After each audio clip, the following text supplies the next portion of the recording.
जब उसने सोने की जगह पूछी तो बूढ़े ने कहा, ऊपर सीढ़ियों पर जाकर सो जाओ।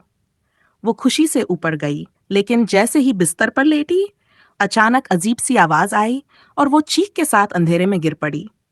सुबह जब वो घर वापस न पहुंची तो उसकी माँ परेशान हो गई। तीसरे रोज किसान ने अपनी दूसरी बेटी को रवाना किया।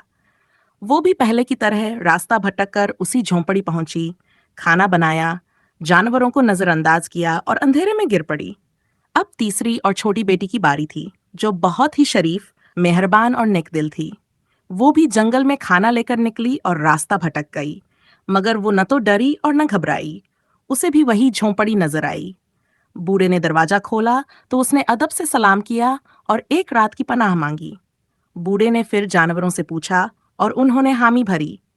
छोटी बेटी ने ऐसा लजीज खाना पकाया कि पूरी झोंपड़ी महक उठी। इस बार लड़की ने पहले जानवरों को खाना दिया, मुर्गी और मुर्गे के लिए दाना डाला, गाय को चारा दिया, फिर खुद खाना खाया। गाय ने अपने सर को लड़की के कंधे से लगाया, जैसे शुक्रिया अदा कर रही हो।